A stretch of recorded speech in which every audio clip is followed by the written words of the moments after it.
Last October, I got the opportunity to build a Sweeney Todd chair, as well as play Judge Turpin in the show.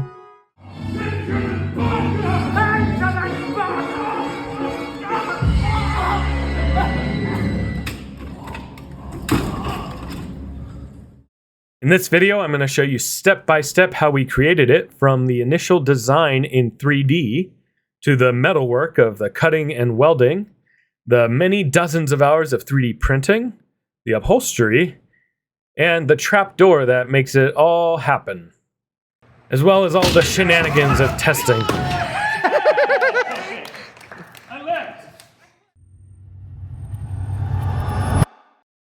Like any good project, it started on a whiteboard. Then I built out all the mechanisms and metal parts in Maya, which is not a CAD program, but it's the program that I know. And this is version 2 that you're seeing, and it was way too heavy, way too complicated, just overdone. I ended up on this simpler idea where the footrest rides along this kind of 10-degree metal bit to make sure that everything stays parallel when it unfolds completely. For the wood parts, I actually didn't sculpt these myself. I downloaded a model online from VS3D of the Sweeney Todd movie chair, and it worked out really well. I went to the local metal shop and picked up all the metal that I would need from the design, but their warehouse had all these cool decorative elements, and it was like being a kid in a candy store picking out the things that I wanted to use to embellish the chair and make it look really cool. They even had these cool laser cut things. We could have put a Bigfoot on it, but next time. With all the metal purchased, it was time to head back and start working.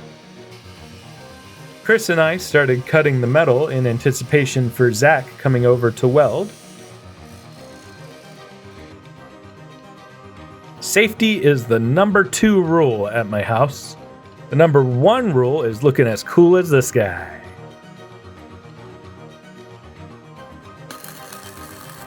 Zach was going to teach me how to weld, but it turned out that he was just so good and fast at doing it, he welded the whole dang thing. But then, it's raining.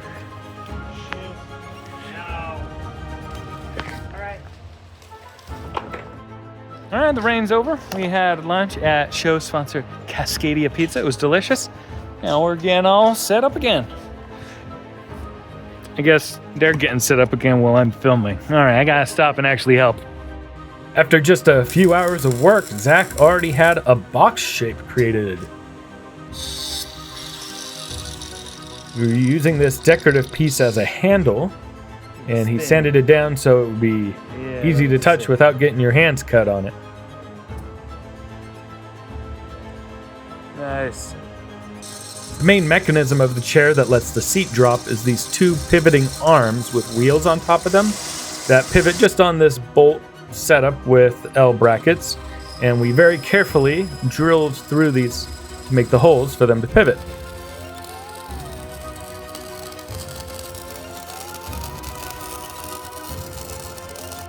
You can see that function here. As the lever is pulled, the seat falls down as the wheels go past its pivot point.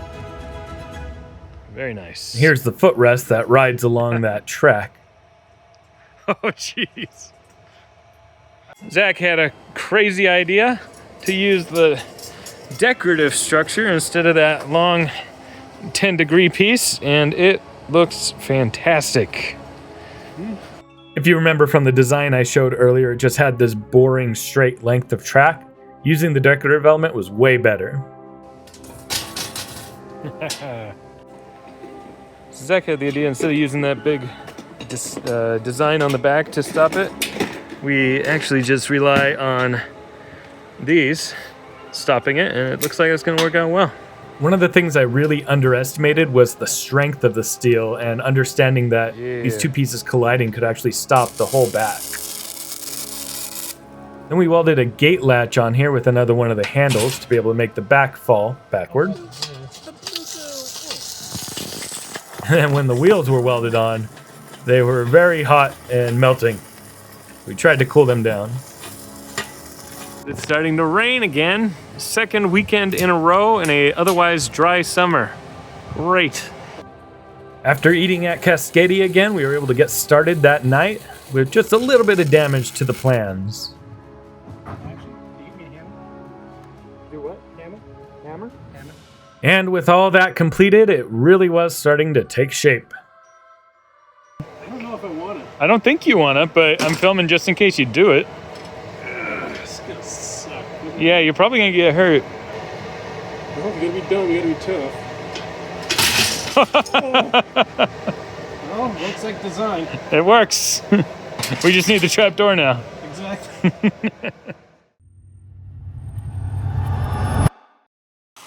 Chris and I got started on cutting out the wood shapes to be the base for the upholstery.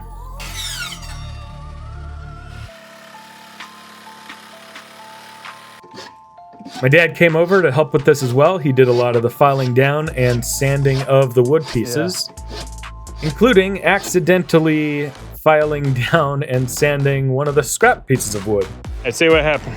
So Corey, these are the scrap pieces that I found, but I sanded them down really nice. What do you think?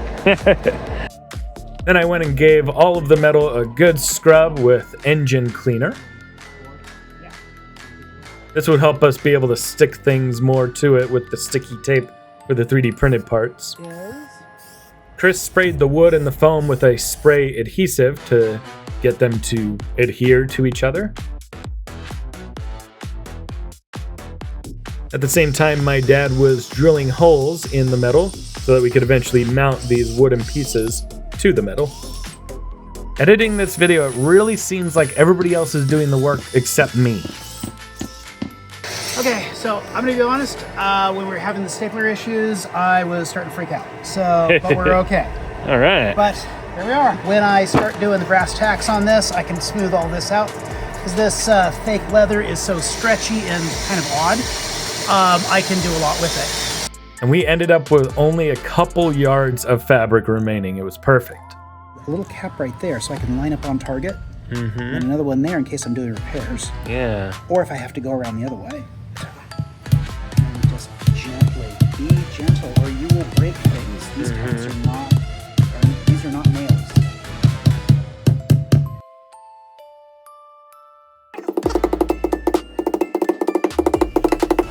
That's pretty.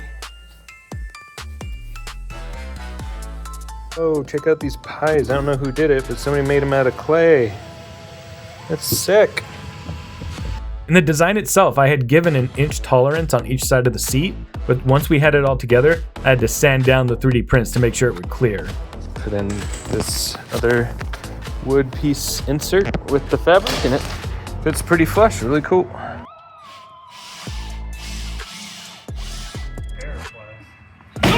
Oh, that's gonna work! That's gonna work! Woo! Oh, that's wet. Yes, it is. All right. All right, cool. Woo. Then it was time to move everything in and get the set completed.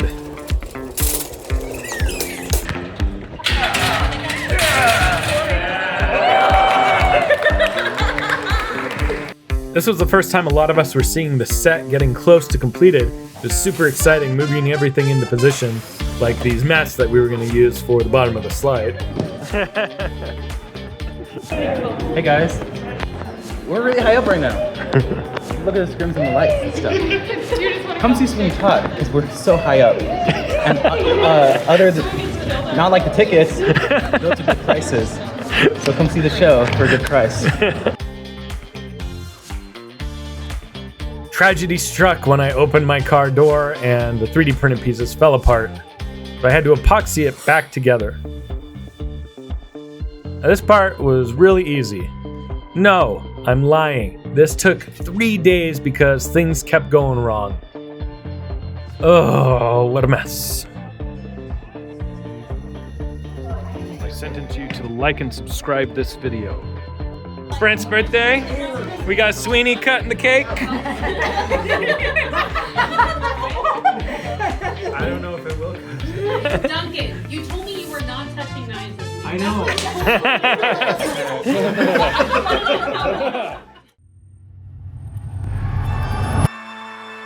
This is one of the biggest prints I've done yet. It took many dozens of hours and I think 4 spools of plastic. And even though I had cut things out in 3D as they should have been, there were parts that I did forget, unfortunately. So I had to cut those off and fill them in with green stuff, which is like a 2-part epoxy that you can fill in and sand down and make things nice and smooth. Then I spray painted them with this Krylon Fusion Brown. This was done in a few passes and I had to do a lot of work back at the shop at the theater to finish it.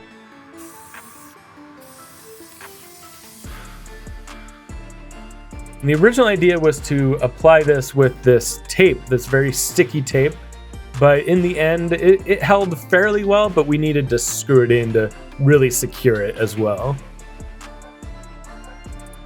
This was a very exciting time in the project because it was finally together and ready to start rehearsing.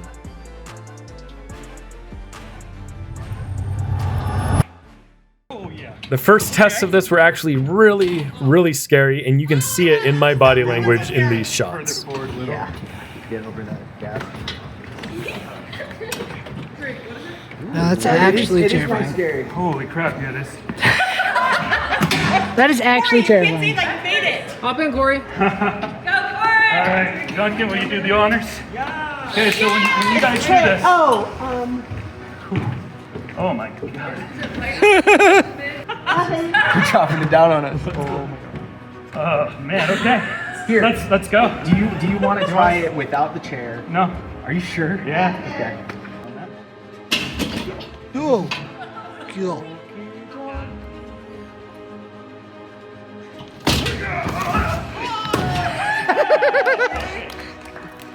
Then as Robbie finished more parts of the set, you can see the hole down which we go after our deaths.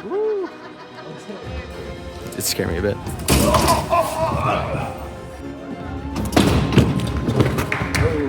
Ooh. Did you hit your head? You can see in this progression of tests that we added more and more padding each time. There you go. Yeah. By the final show, it ended up really safe. We have created a very cozy space. It's our pillow, it's our mental space. It's our pillow fort beneath here. We're doing chair call. All right.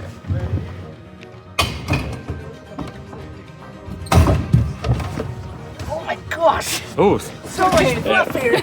To do this safely and consistently, we had a blocker on the far left side there and a peg that would go into the stage for it to rotate. Oh, hello. I just woke up from my nap, and it's time to do the trap door.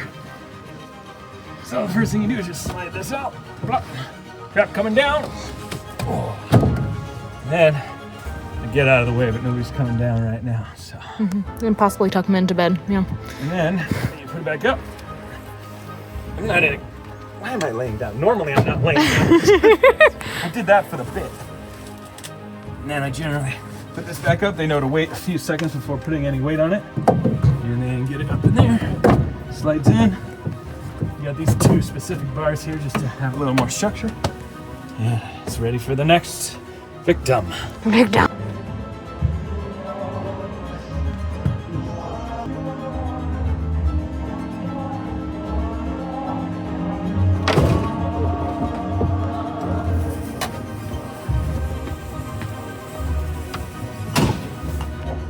During that scene, I also activate the smoke machine for the furnace, and it looks incredible.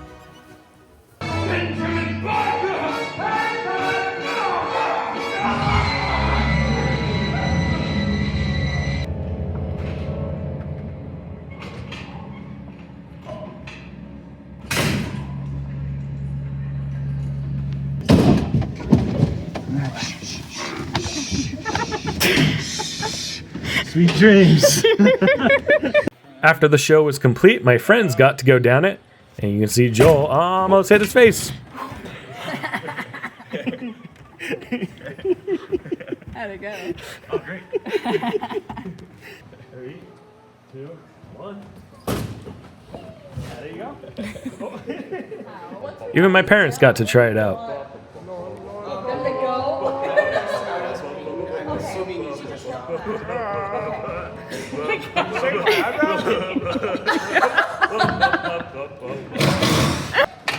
Three, two, one. back. Oh, you fell back.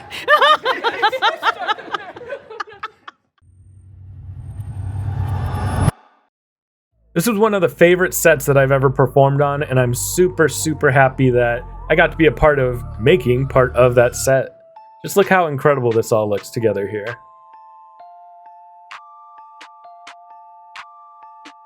Unfortunately, the show ended and we had to go and wrap everything up. Kristen, the person who played Mrs. Lovett, made these awesome Play-Doh pies. And then I made these little D&D scale figurines for the cast. Here you can see images of them set up in different scenes from the show. I do this for every show that I'm in, and this was my 5th show. So I have a cool collection of various characters that I've played over the last year and a half. Now, where am I gonna put it? The weather had one last laugh as it rained when I was trying to take it back home. Thanks for watching.